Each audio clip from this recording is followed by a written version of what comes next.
Bueno, muy buenos días a todos. Muchas gracias por su asistencia a la actividad del día de hoy de enfoques clínicos en cardiología. El día de hoy nos acompaña el doctor Miguel Giraldo. El doctor Miguel Giraldo es residente de cardiología clínica de la Universidad de Antioquia y nos va a presentar en la actividad de enfoques a un paciente joven con dolor torácico, disnea de instauración súbita en el marco de un síndrome constitucional. Entonces, le damos la palabra a Miguel. Adelante, puede arrancar su presentación.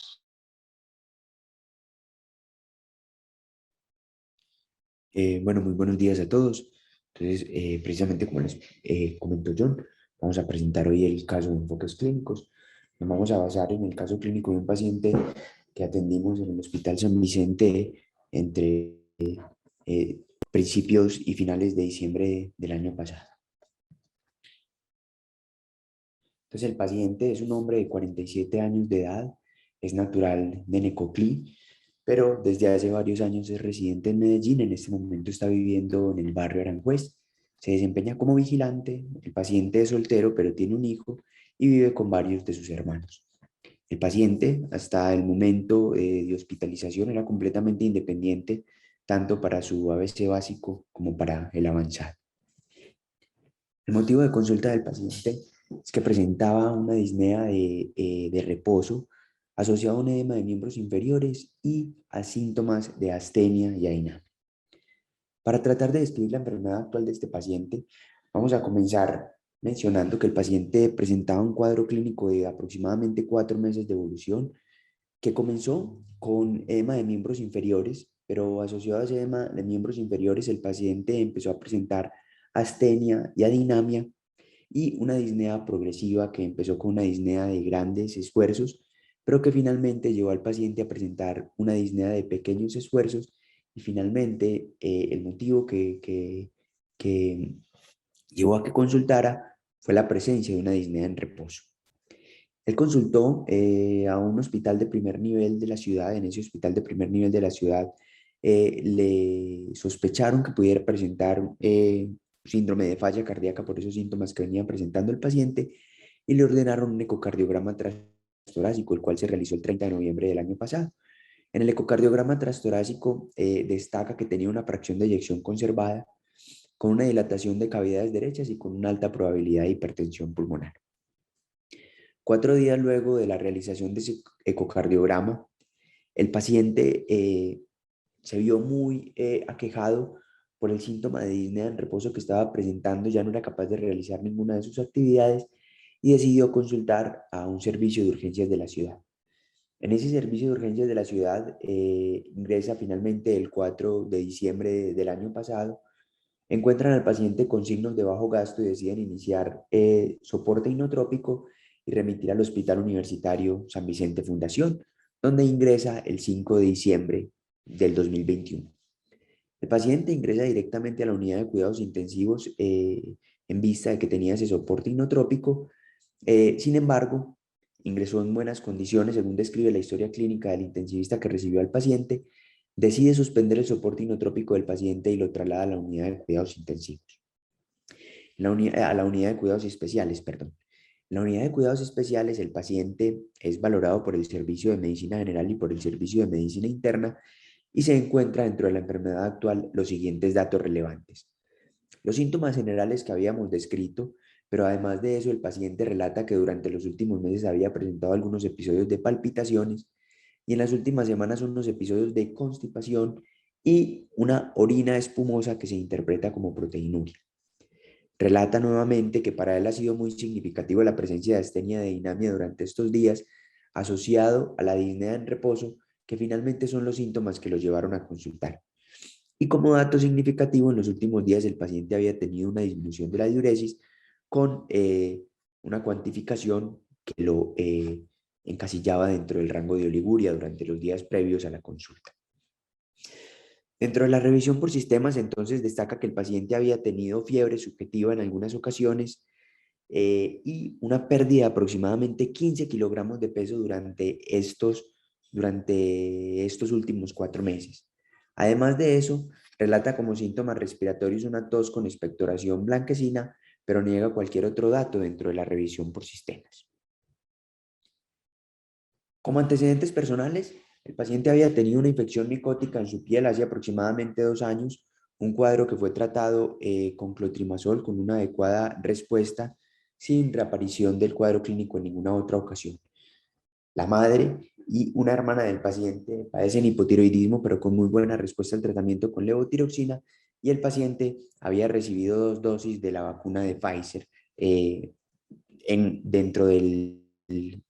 panorama pues, de la pandemia actual. Y no destaca ningún otro antecedente personal relevante. Dentro del examen físico, el día que fue valorado por cardiología clínica, vamos a destacar entonces lo siguiente.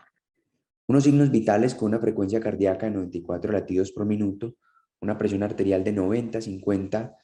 con una frecuencia respiratoria de 91 y una saturación de 98%, con una cánula nasal a 3 litros por minuto. El paciente se encontraba en ese momento de la valoración en aceptables condiciones generales, alerta, consciente y orientado, tenía una distensión venosa yugular a 45 grados, la presencia de unos ruidos cardíacos rítmicos con un claro S3 y no se auscultaban soplos, un murmullo vesicular disminuido y con crépitos en ambas bases. El abdomen no tenía ninguna alteración y dentro de las extremidades encontramos un edema grado 2 y un llenado capilar que estaba disminuido. El paciente traía algunos paraclínicos extrainstitucionales. Dentro de ellos destaca una troponina de 0.12 con un valor de referencia de laboratorio de punto 0 a punto 3, pero no reportan la marca, y un dímero D que le habían tomado allá en el lugar de ingreso a urgencias en 2240. Dentro del hemograma no destaca ningún hallazgo significativo, pero tenía una creatinina de 2.48 con un bond de 54, lo que le confería la posibilidad de estar desarrollando una lesión renal aguda versus una enfermedad renal crónica agudizada. Y un ionograma que, aparte de tener una hiponatremia leve, no tenía otros hallazgos significativos, con una glucosa de 142, pero que no fue tomada en ayunas. El ecocardiograma que les había descrito previamente, que se le realizó al paciente el 30 de noviembre, en el que se destacaba o se describía un ventrículo izquierdo sin alteraciones, una fracción de eyección del 63%, reportaban un ventrículo derecho moderadamente dilatado, con una dilatación marcada de la aurícula derecha, una insuficiencia tricuspidea que para ellos reportaban como moderada y una probabilidad alta de hipertensión pulmonar. El 4 y el 5 se le realizaron al paciente algunos paraclínicos institucionales, perdón, dentro de los que destaca una anemia normo-normo, unos gases arteriales con una acidosis metabólica pero que estaba compensada, y además de eso presentaba una hipocalemia leve y una hiponatremia también leve. El 5 tuvo un aumento de la hemoglobina con respecto a la hemoglobina de ingreso, había ingresado con una hemoglobina de 10, ese día tenía una hemoglobina de 11 aproximadamente, los iones se habían corregido, los gases también habían tenido una resolución de esa acidosis metabólica que presentaba, y no tenía otras alteraciones significativas dentro de los primeros paraclínicos que se tomaron el 5 de diciembre. Esta es la radiografía de tórax que se le realizó al paciente. Destacamos que es una radiografía de tórax portátil en la que se ve magnificada de manera significativa la silueta cardíaca, pero no hay otros hallazgos significativos que nos hagan sospechar pues un compromiso como de derrame pleural o la presencia de edema pulmonar o otras alteraciones que nos hagan sospechar alguna entidad especial en este paciente. Vamos a empezar entonces con el enfoque clínico de este paciente, y definitivamente los hallazgos más significativos para nosotros es la presencia de esos signos y síntomas que podría llegar a tener el paciente relacionados con un cuadro clínico de falla cardíaca. Para eso entonces uno debe tratar de utilizar o de objetivizar de la mejor manera posible todos esos hallazgos, y hay algunas herramientas clínicas que quizás ya no utilizamos en este momento, pero que son de mucha utilidad, como por ejemplo los criterios de Boston para falla cardíaca, que tienen en cuenta tres categorías clínicas, perdón. Una categoría que está basada en la historia clínica del paciente, una categoría que está basada en el examen físico y una categoría que está basada en la radiografía de tórax del paciente. Uno puede obtener un puntaje de 0 a 12 puntos, y de acuerdo al puntaje que obtenga, puede decir si su paciente tiene baja, intermedia o una alta probabilidad de presentar una falla cardíaca. Entonces vamos a aplicar estos criterios de Boston al paciente. Tenemos entonces que el paciente tenía una disnea de reposo, lo que le confiere 4 puntos en la categoría de historia clínica, unos crépitos pulmonares basales que le confieren un punto dentro de la categoría de examen físico y un tercer ruido cardíaco que le confiere 3 puntos, y no tenía hallazgos radiográficos que cumplieran ninguno de los criterios de Boston. Por lo que el paciente finalmente tiene un puntaje de 8 dentro de esos criterios de Boston, lo que finalmente nos configura un diagnóstico de falla cardíaca. Una vez que nosotros realizamos ese primer diagnóstico y que terminará siendo el principal diagnóstico de nuestro paciente, debemos entonces clasificar esa falla cardíaca. Y la podemos clasificar de muchas maneras, entre aguda, crónica y descompensada. Recordemos que una falla cardíaca aguda puede ser una falla cardíaca que nunca habíamos diagnosticado en un paciente que ingresa por una descompensación, o un paciente que ya tenía una falla cardíaca crónica, que es una falla cardíaca que va estable en el tiempo con un tratamiento establecido y que finalmente termina presentando una descompensación aguda que lleva al paciente nuevamente a un episodio de hospitalización. Este paciente tenía entonces una falla cardíaca aguda porque no tenía un diagnóstico previo de falla cardíaca, presenta un deterioro agudo con una disnea en reposo, la presencia de un S3, además de la presencia de signos de hipoperfusión y un compromiso hemodinámico significativo que le llevaron a consultar. Tenemos además la clasificación hemodinámica clásica descrita por la doctora Stevenson y el doctor Noira, que clasifica al paciente en 4 cuadrantes que reconocemos con las letras A, B, C y L. Nuestro paciente tenía evidentemente signos de hipoperfusión, dentro de los que destacamos oliguria, un llenado capilar que estaba aumentado y unas extremidades frías. Además de eso, tenía signos de congestión, dentro de los que destacamos la presencia de congestión pulmonar dada por los crépitos bivasales, la presencia de una ingurgitación venosa yugular, un reflujo hepatoyugular y edema de miembros inferiores, lo que clasifica finalmente a nuestro paciente dentro del cuadrante C, o un patrón hemodinámico frío húmedo. Luego de eso, vamos a clasificar al paciente según la nueva propuesta que nos hace la guía europea publicada el año pasado, que trata de agrupar al paciente en 4 grandes grupos de acuerdo a si tiene una descompensación aguda de una falla cardíaca crónica, la presencia de un edema pulmonar agudo, la presencia de una falla aislada del ventrículo derecho o la presencia de un choque cardiogénico. Y definitivamente, por las características ecocardiográficas y los datos que hemos logrado identificar hasta el momento, además de por el patrón hemodinámico con el que se presenta nuestro paciente, podríamos decir que nuestro paciente se clasifica dentro de una falla del ventrículo derecho aislada. Y vamos a ver más adelante cómo podemos confirmar ese diagnóstico y cómo la historia clínica nos podría confirmar también el mismo. Otras clasificaciones que podemos utilizar entonces en los pacientes con falla cardíaca, la que ampliamente conocemos, que es dependiendo de la fracción de eyección, nuestro paciente entraría dentro del grupo de fracción de eyección conservada, pues tenía una fracción de eyección dentro de ese ecocardiograma mayor del 50%, pero tiene evidencia de otras anormalidades estructurales cardíacas, sobre todo relacionadas con disfunción del ventrículo derecho, que le confieren ese diagnóstico de falla cardíaca del ventrículo derecho.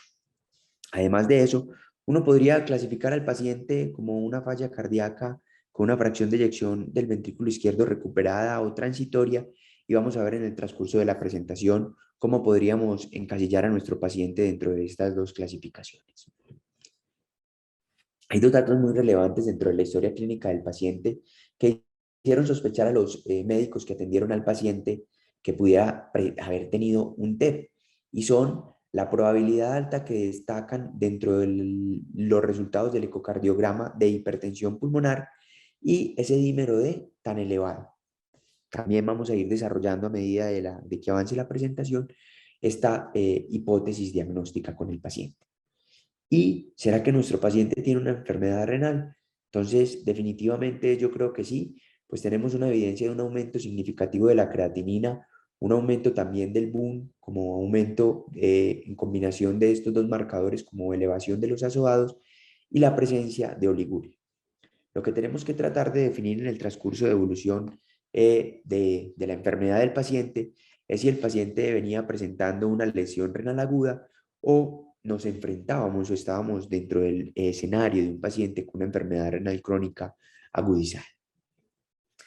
Tenemos entonces hasta ahora, con este caso clínico, una falla cardíaca derecha, una probabilidad de tromboembolia pulmonar y la presencia de una lesión renal aguda versus una enfermedad renal crónica agudizada. ¿Cómo podemos entonces confirmar estos hallazgos dentro del enfoque clínico de este paciente?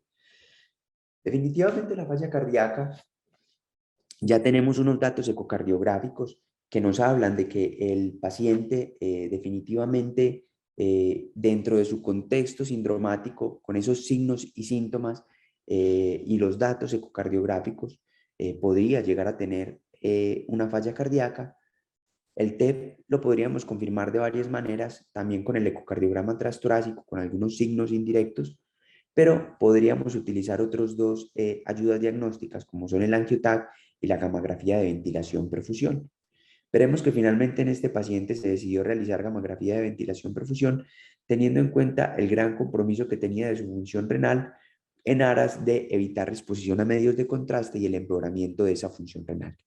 Y finalmente, la enfermedad renal, vamos a tratar de establecer con una ecografía renal y con una bioquímica sanguínea esa posibilidad de descartar la lesión renal aguda o de confirmarla o de la presencia de una enfermedad renal crónica de acuerdo a los hallazgos clínicos del paciente.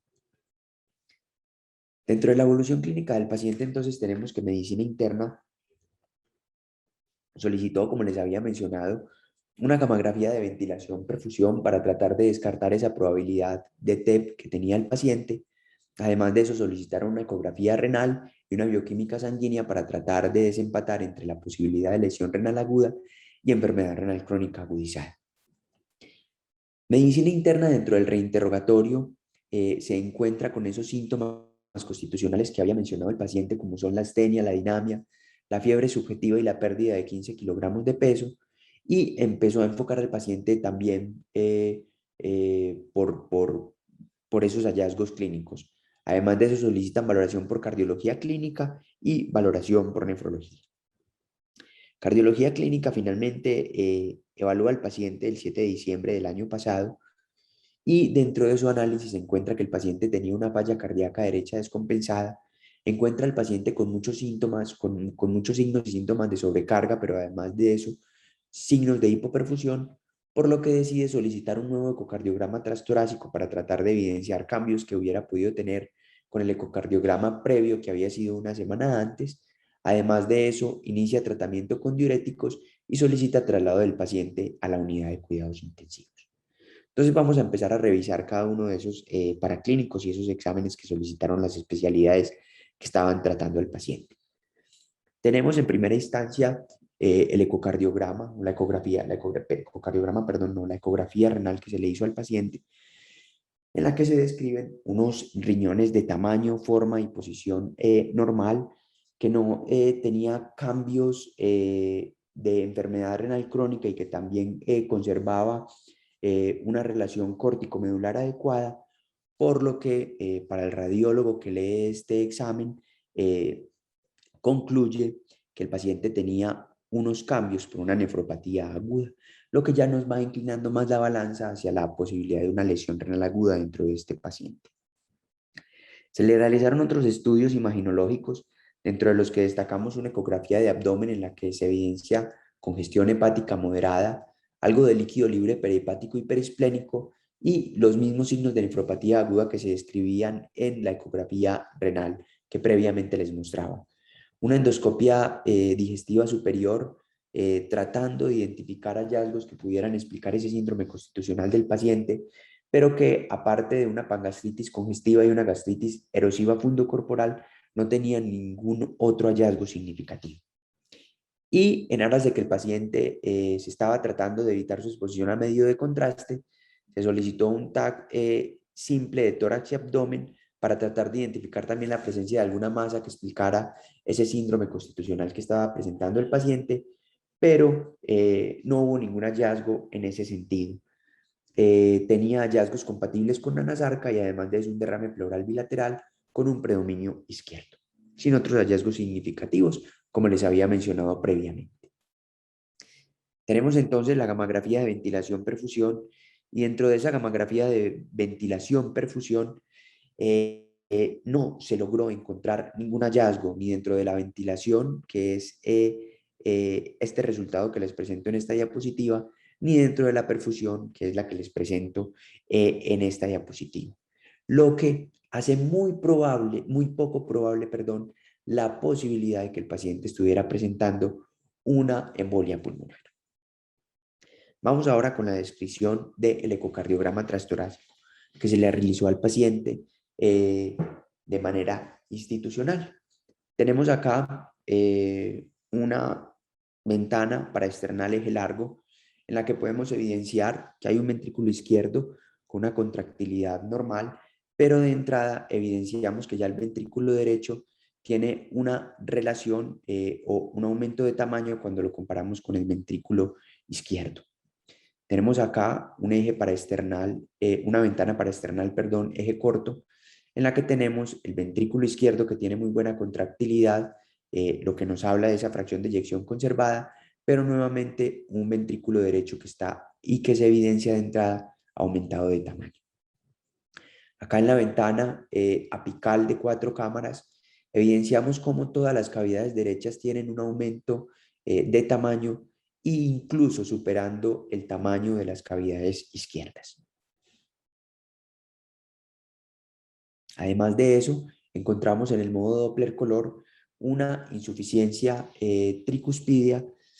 que finalmente se describe como severa con una vena contracta de 7.3 milímetros y con un gran chorro de regurgitación tricuspide. Tenemos acá las mediciones del ventrículo derecho. Tenemos un ventrículo derecho en la ventana para external eje largo de 38 milímetros y de 47 milímetros en la ventana apical de 4 cámaras, que cuando se hace la relación con el ventrículo izquierdo es mayor a 1. Tenemos un TAPSE que está como en el límite ahí de la normalidad en 18 milímetros. Recordemos que el TAPSE normal es menor, mayor de 17 milímetros, perdón. Una fracción de acortamiento del ventrículo derecho de 22%, muy por debajo de la fracción de acortamiento normal de un ventrículo derecho, perdón, que debe ser mayor del 35%. Una aurícula derecha severamente dilatada y una velocidad de regurgitación tricuspidia de 353 centímetros por segundo. Y se le realizó un strain a ese ventrículo derecho, logrando un strain global del ventrículo derecho del 21%, lo que nos da un resultado normal. Finalmente, se le realizó al paciente un test de burbujas con solución salina y se evidenció, como ven acá, en este cine de la ventana apical 4 cámaras, cómo pasan burbujas desde el lado derecho al lado izquierdo del corazón. Estas son entonces las conclusiones del ecocardiograma transtorácico de ese 7 de diciembre. Un ventrículo izquierdo normal con una fracción de eyección conservada, pero un ventrículo derecho que estaba severamente dilatado con una función sistólica disminuida con los hallazgos que ya les mencionaba previamente, una aurícula derecha severamente dilatada, la insuficiencia tricuspidia de etiología funcional que les comentaba y una probabilidad alta de hipertensión pulmonar con un test de solución salina agitada positiva para un CHUN de derecha a izquierda. Ese mismo día, el 5 de diciembre, se le realizaron al paciente nuevos paraclínicos, sobre todo relacionados con la bioquímica sanguínea, tratando de establecer ese compromiso renal que presentaba el paciente y se encontró una paratormona de 108 con un fósforo de 5,6, albúmina de 3,8, sin otros datos relevantes. Sin embargo, el 6 se le realizó una nueva PTH al paciente que en este momento ya no dio 108 como la anterior, sino 180. un uroanálisis en el que se destaca una orina clara, no había presencia de proteinurias, con piuria en la tirilla, pero sin hematuria ni piuria en el sedimento, pero sí con la presencia de algunos cilindros y alinos. Y la presencia de una TSH elevada, pero con una T4 libre normal, que dentro del contexto del paciente uno podría interpretar como la presencia de un eutiroideo enfermo.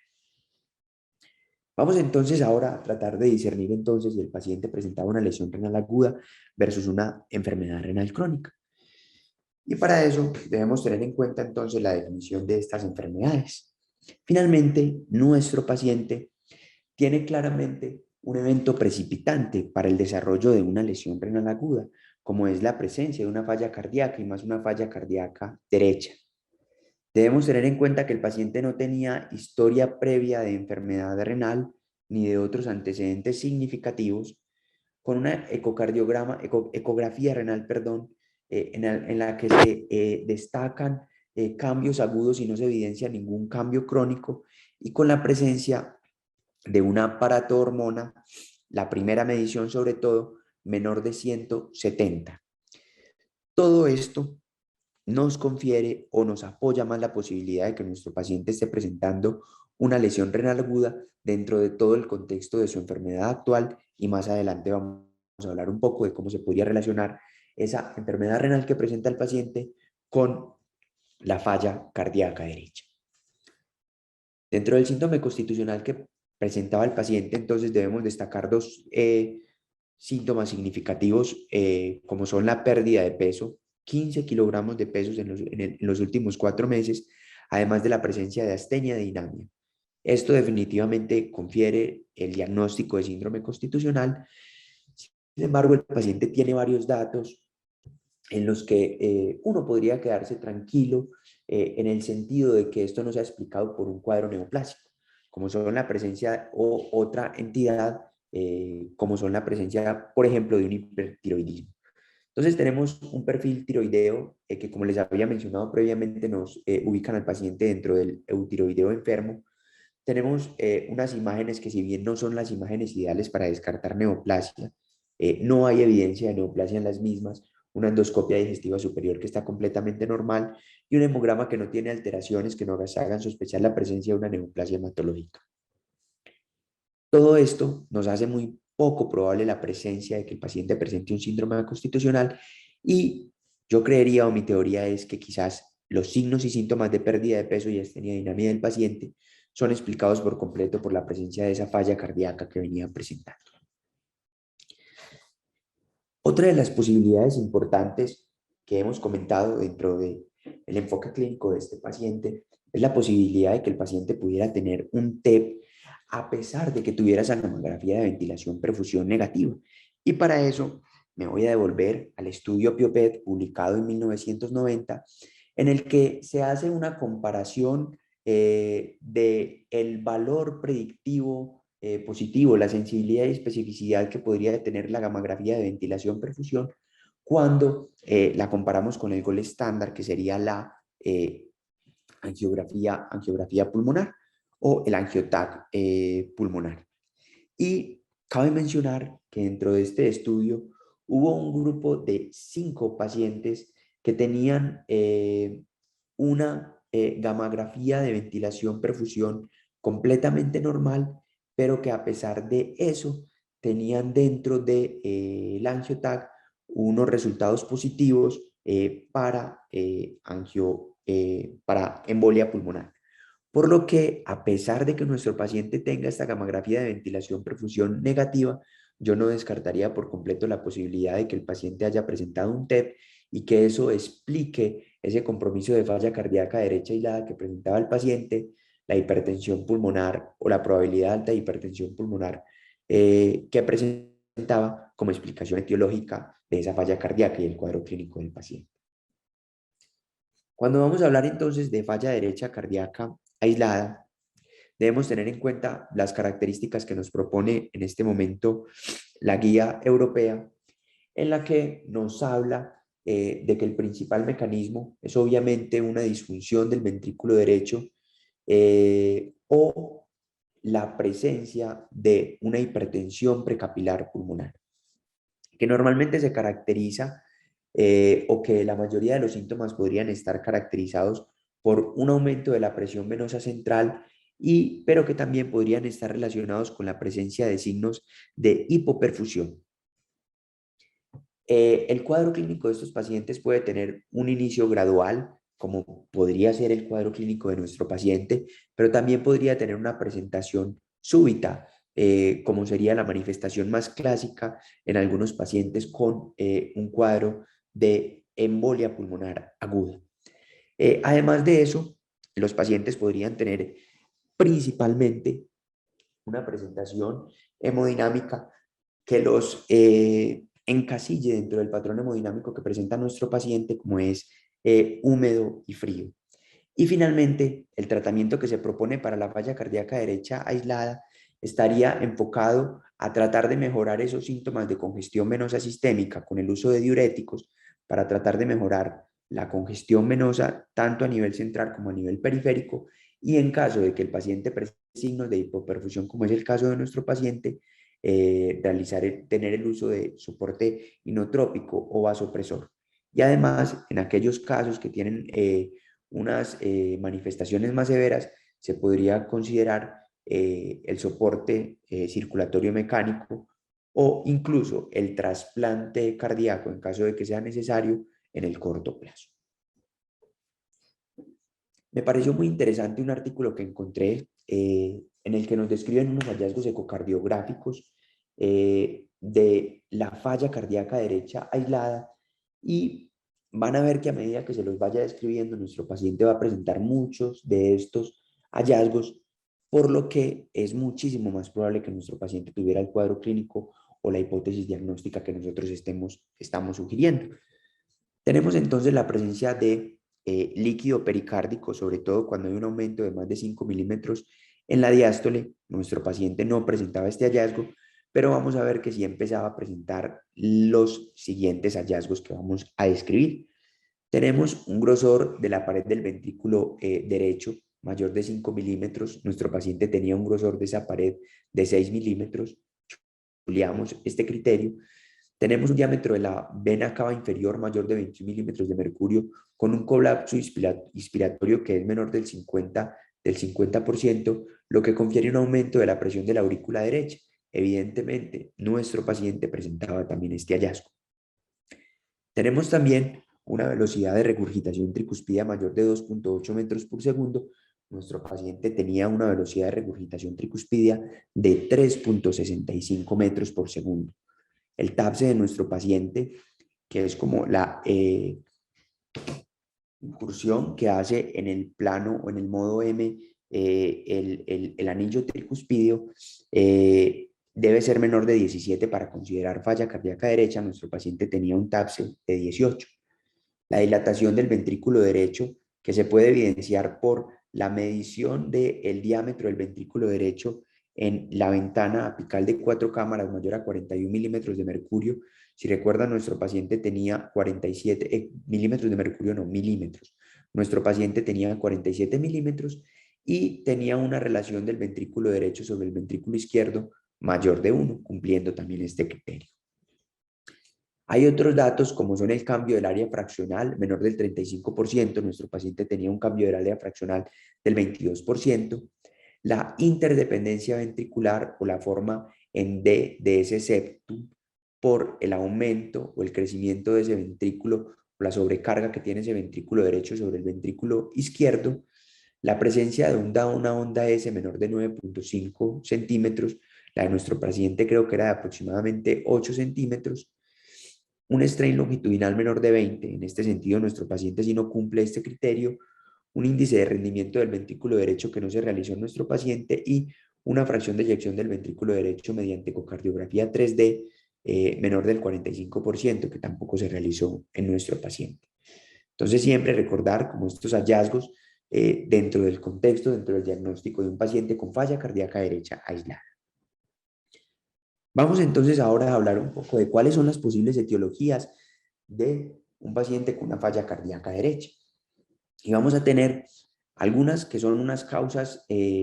agudas o que son precipitadas y descompensadas, sobre todo por la presencia de hipertensión pulmonar, y dentro de ellas podemos destacar la presencia de embolia pulmonar, que es uno de los diagnósticos diferenciales de nuestro paciente y que podría ser incluso la explicación para este caso clínico.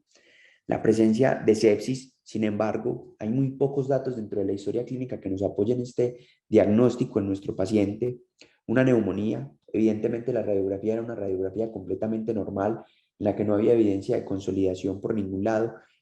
y el paciente no tuvo ningún deterioro clínico durante ninguno de los días siguientes de hospitalización en cuanto a sus síntomas respiratorios, lo que descarta esta posible etiología. La presencia de una falla respiratoria o un síndrome de distrés respiratoria aguda también lo descartamos. El paciente no estaba hipovolémico, más bien estaba hipervolémico y estaba presentando signos de congestión. No había datos ecocardiográficos de un taponamiento cardíaco ni de una pericarditis constrictiva. Y si bien el paciente presentaba una insuficiencia tricuspidia severa, esta insuficiencia tricuspidia severa era de etiología funcional. Además de eso, no había datos de isquemia o infarto del ventrículo derecho. Por lo que en este cuadro 1 yo me quedaría con la posibilidad de embolia pulmonar como una de las posibles explicaciones para el cuadro clínico de nuestro paciente. Sin embargo, hay otras causas de falla cardíaca que no están tanto dentro de falla cardíaca derecha, que no se encuentran tanto dentro del contexto de falla cardíaca aguda, sino más dentro de un contexto crónico y un cuadro de presentación más larvado, que de todas formas podría caber dentro del cuadro de presentación clínico de nuestro paciente, que como vimos tuvo un cuadro clínico de aproximadamente 4 meses de evolución. Y acá podríamos destacar entidades como la posibilidad de miocarditis, una hipertensión pulmonar arterial de cualquier otro grupo, la presencia de disfunción del ventrículo izquierdo, que en este caso queda por completo descartada, la presencia de eventos de tromboembolia crónico o, o una enfermedad pulmonar crónica, que en el caso de nuestro paciente también es muy poco probable que lo presente, o la presencia de alguna alteración valvular del ventrículo del corazón derecho, que si bien nuestro paciente nuevamente, insisto, tenía una insuficiencia tricuspidia severa, era más de etiología funcional que de otro tipo de etiología. Entonces me quedaría dentro de este grupo de posibles etiologías la presencia también de una miocarditis como posible explicación del cuadro clínico de nuestro paciente. Acá tenemos nuevamente otro cuadro clínico, un artículo diferente que también nos propone nuevamente esas posibilidades diagnósticas dentro del cuadro clínico del paciente. Yo descartaría casi que por completo casi todas estas posibilidades crónicas, pero nuevamente pondría sobre la mesa la posibilidad de que el paciente tenga una miocarditis o una embolia pulmonar como explicación etiológica de su cuadro clínico. Finalmente, ¿cuál sería el paciente que nos propone la guía de falla cardíaca de la Sociedad Europea de Cardiología del año pasado en cuanto al manejo de ese grupo de pacientes que ellos clasifican como pacientes con falla cardíaca del ventrículo derecho aislada? Entonces, uno debería tratar de evaluar la posibilidad de que el paciente pudiera tener un síndrome coronario agudo o una cardiopatía isquémica del ventrículo izquierdo, del ventrículo derecho, perdón, aislada, o la posibilidad de una embolia pulmonar. Si yo hago el diagnóstico de cualquiera de estas dos situaciones, debería hacer el manejo específico, bien sea con el tratamiento anticoagulante o con el tratamiento intervencionista o quirúrgico o médico de la isquemia que pueda estar presentando el paciente. Sin embargo, si no me encuentro con ninguna de estas dos etiologías como el primer escenario, yo debo tratar de optimizar el estado de balance hídrico que tiene mi paciente, definiendo si tiene la presencia o no de congestión. En el caso clínico de nuestro paciente había evidencia clara de congestión, tanto periférica como central, dado por el edema grado 2 de miembros inferiores, la presencia de reflujo hepatoyugular, la presencia de ingurgitación venosa yugular y la presencia de SS3 marcado, por lo que uno debería iniciar tratamiento con diuréticos. Luego de que yo inicio ese tratamiento con diuréticos, debo tratar de definir cuál es el estado de hipoperfusión o de perfusión de mi paciente y establecer si requiere el uso de vasopresores e inotrópicos, como fue el caso de nuestro paciente, que decidimos trasladar a la unidad de cuidados intensivos para darle ese soporte vasopresor e inotrópico. Y además de eso, definir En el tiempo, en la evolución clínica del paciente, cómo responde al tratamiento que yo estoy instaurando. Si está respondiendo de una manera adecuada, voy titulando el tratamiento y voy haciendo un seguimiento periódico, pero si no responde, debo pensar en la posibilidad de que hay otras cosas que me están empeorando el cuadro clínico de mi paciente, como quizás fue lo que pudo haber sucedido dentro del cuadro de evolución de nuestro paciente, que requirió finalmente el uso de terapia de reemplazo renal para lograr esa mejoría de los signos de congestión y esa mejoría de la falla renal aguda que estaba presentando. Dentro de los medicamentos inotrópicos y vasopresores que podemos utilizar, acá hay varios, pero quizás los que se utilizan con mayor frecuencia son la norepinefrina como vasopresor y la dobutamina como inotrópico, que efectivamente fueron los medicamentos que utilizamos en este paciente dentro de la unidad de cuidados intensivos y que recibió por un periodo de tiempo de aproximadamente 3 días la norepinefrina y aproximadamente 4 a 5 días la dobutamina. Vamos a continuar entonces con la evolución clínica del paciente. El 7 fue valorado por nefrología. Ellos dicen que hay una probabilidad muy alta de que el paciente estuviera cursando por una lesión renal aguda, como ya habíamos descrito dentro del enfoque eh, en las diapositivas previas, que el paciente no presentaba una urgencia dialítica en ese momento y que simplemente harían vigilancia de su estado clínico. El 8 finalmente, según la indicación de cardiología clínica, el paciente fue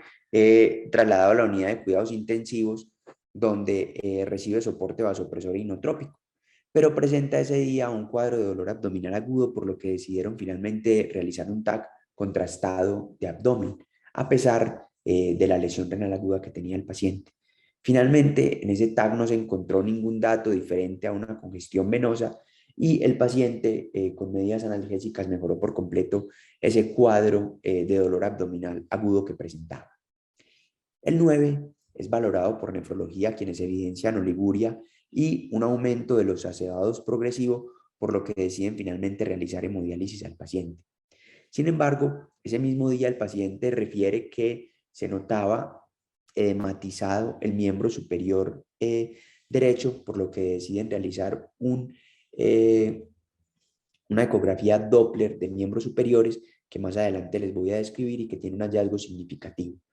Cardiología nuevamente ve al paciente, realiza ajuste del tratamiento diurético, además sugiere desmonte de los vasopresores, pues iba mejorando paulatinamente y sugiere la posibilidad de realizar un ecocardiograma transesofágico de acuerdo a los hallazgos del paso de burbujas del test con solución salina que había tenido este paciente y define que si bien el paciente se beneficiaría de cateterismo cardíaco derecho, por la probabilidad alta de hipertensión pulmonar y por esa falla cardíaca derecha que presentaba aislada,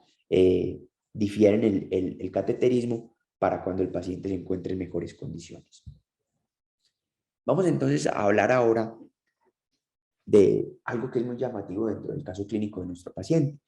y es la presencia de una falla cardíaca asociada a una enfermedad renal,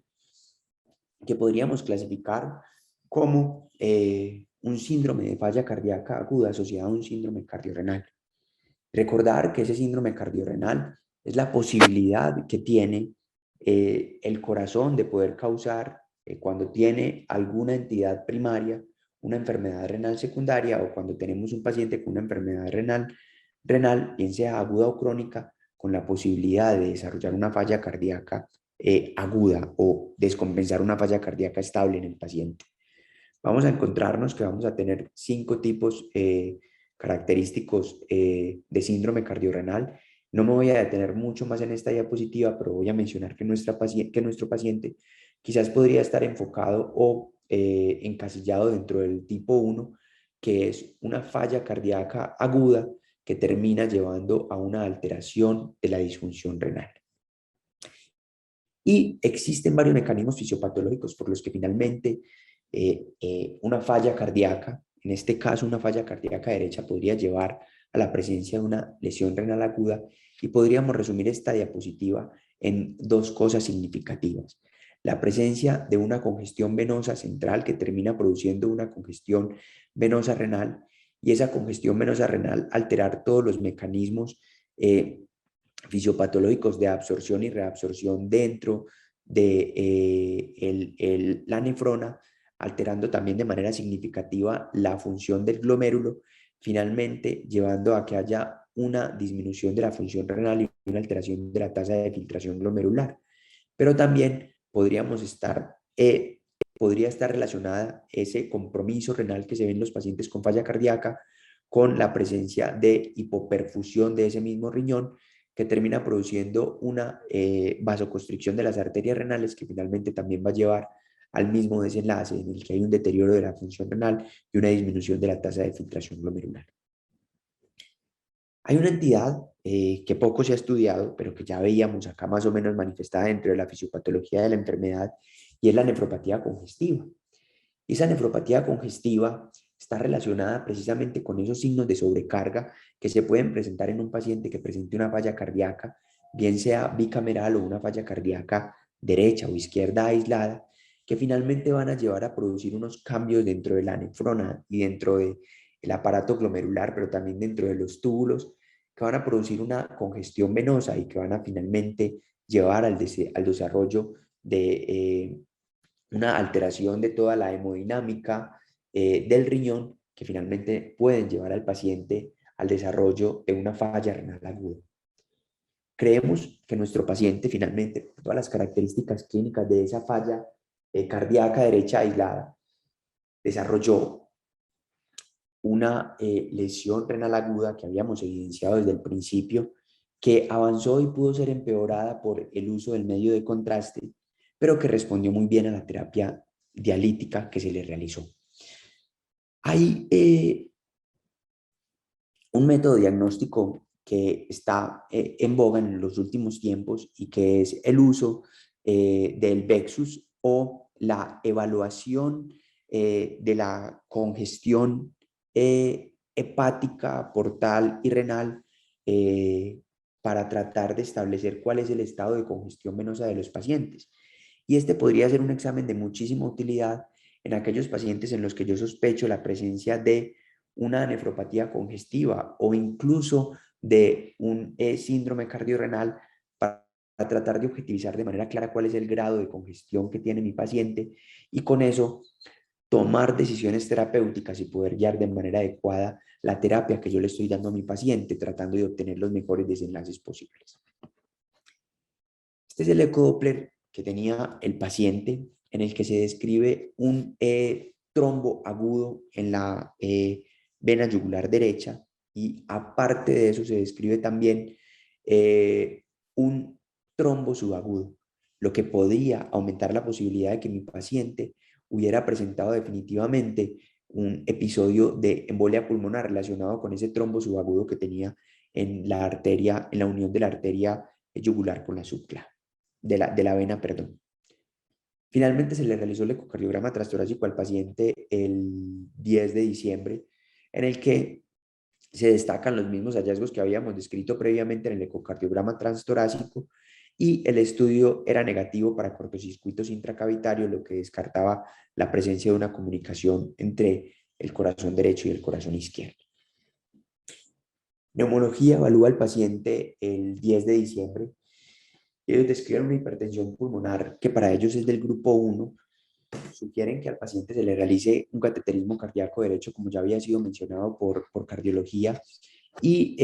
teniendo en cuenta que el paciente pudiera llegar a requerir en algún momento terapias avanzadas para esa hipertensión pulmonar, sugieren que el paciente fuera remitido a CardioVid. Finalmente, por trámites administrativos, el paciente no fue remitido a CardioVid y continuó el manejo en la unidad de cuidados intensivos del Hospital Universitario San Vicente Fundación, en donde continuó con el soporte vasopresor inotrópico, con terapia de reemplazo renal continua que recibió del 9 al 10 de diciembre, con lo que tuvo una mejoría clínica significativa y además de eso una mejoría paraclínica evidente, con una disminución de la creatinina que llegó a una creatinina de aproximadamente 1.12, con un boom que se normalizó en los próximos días de hospitalización. Finalmente, el 16 de diciembre el paciente es trasladado a salas generales porque se encontraba en mejores condiciones, casi completamente recuperado en comparación con como había ingresado, por lo que el 17 se le realizó el cateterismo cardíaco derecho que en diapositivas siguientes les voy a presentar. Y finalmente el paciente persistió con una mejoría clínica y paraclínica evidente. Esta es la descripción del cateterismo cardíaco derecho que se le realizó al paciente.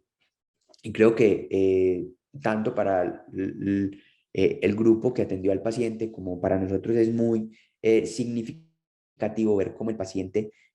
no tiene unos signos ni síntomas claros de hipertensión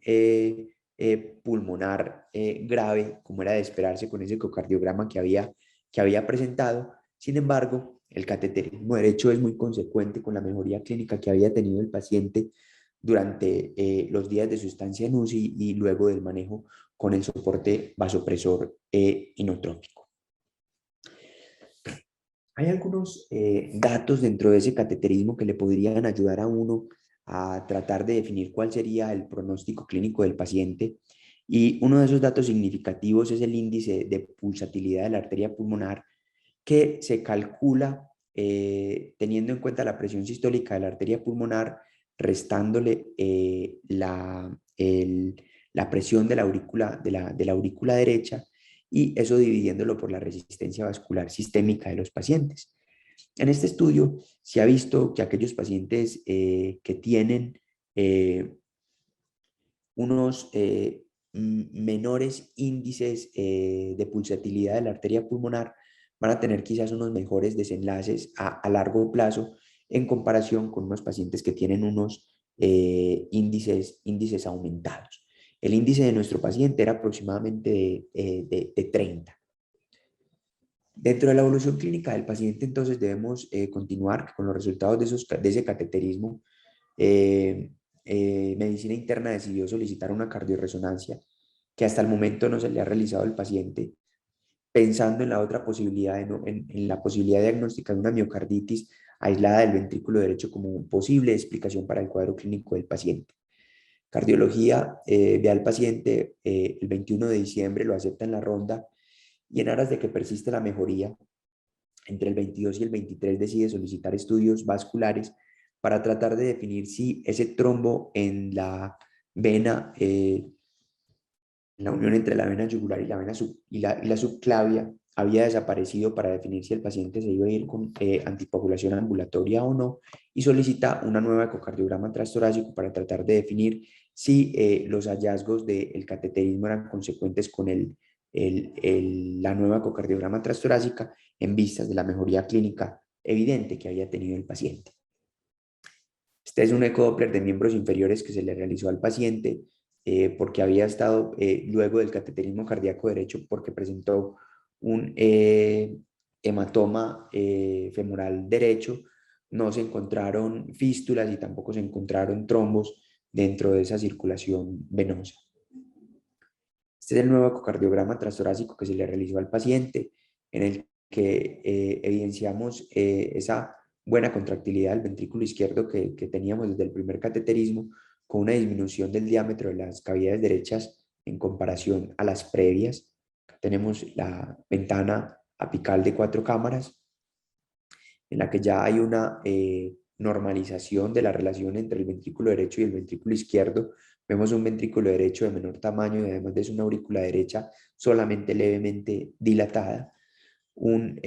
Doppler en el que ya no existe la presencia de una insuficiencia tricuspidia leve, solamente de una insuficiencia tricuspidia severa, sino que encontramos una insuficiencia tricuspidia leve y también un poco de insuficiencia mitral, pero también leve.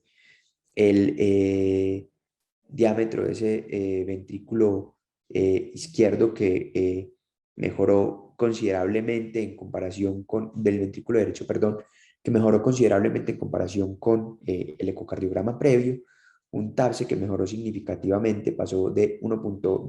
18 milímetros a 27 milímetros, y una velocidad de regurgitación tricuspidia que pasó de 3.6 metros por segundo a 2.5 metros por segundo.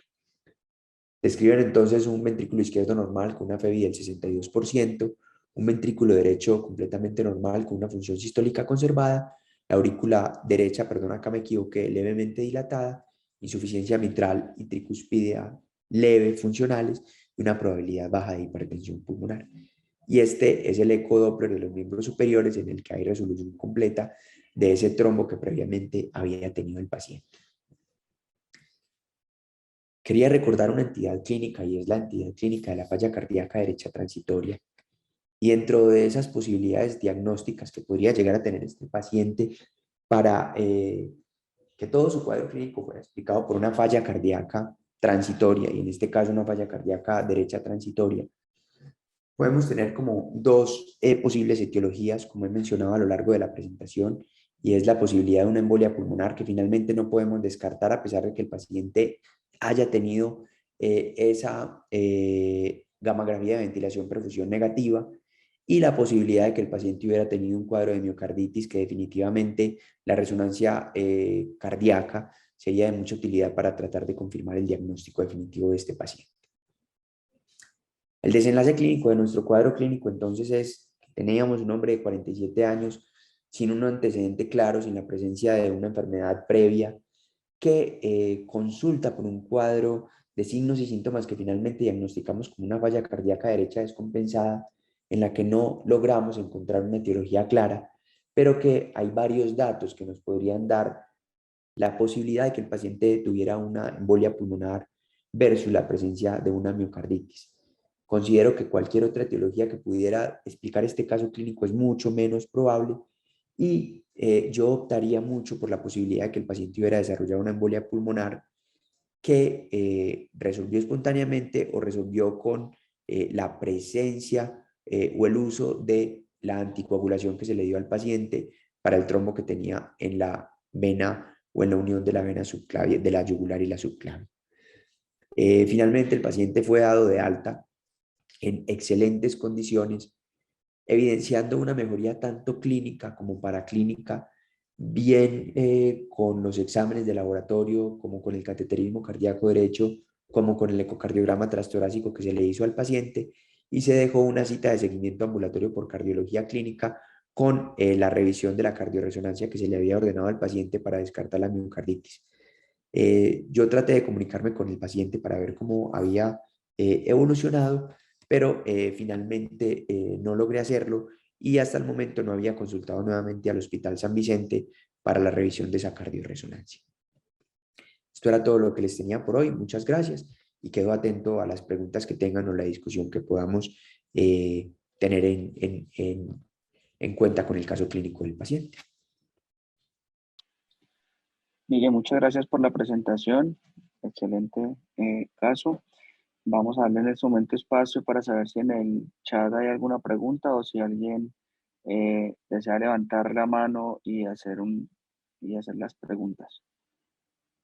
Listo, el profe Juan Pablo tiene la mano levantada. Profe, ya le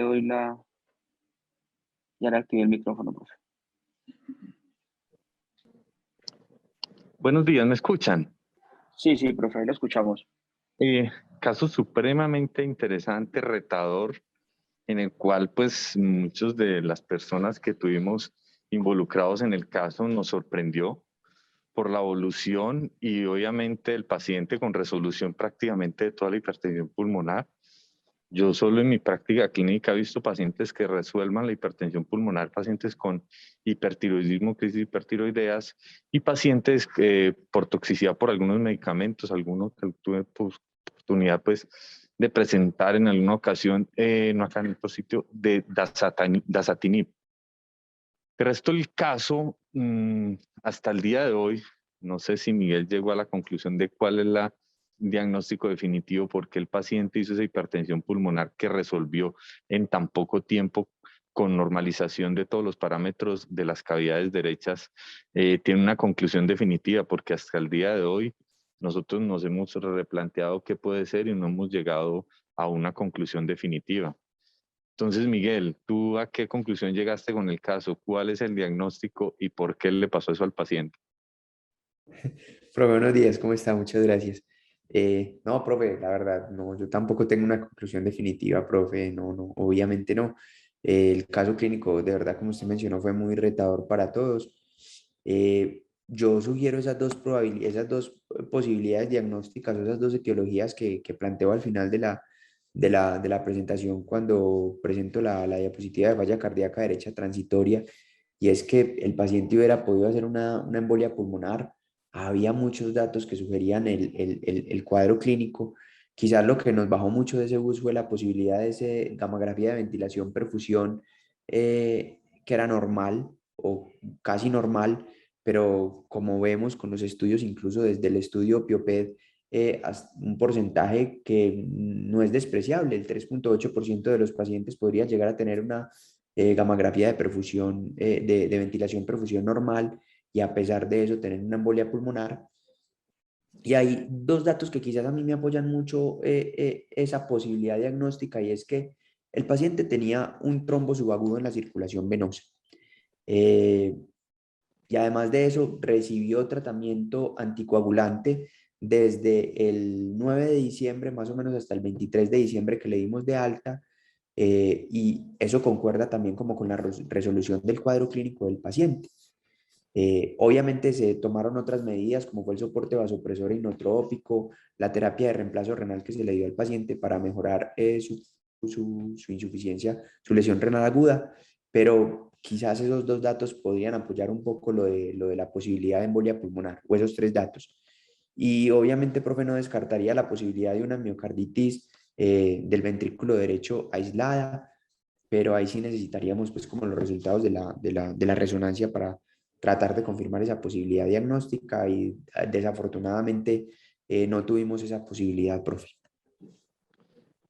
Yo creo que la segunda posibilidad la descartaría, porque una miocarditis puede dar la disfunción derecha, pero no te va a dar esos cambios de presión que tenía el paciente tan significativos que tenía una hipertensión pulmonar.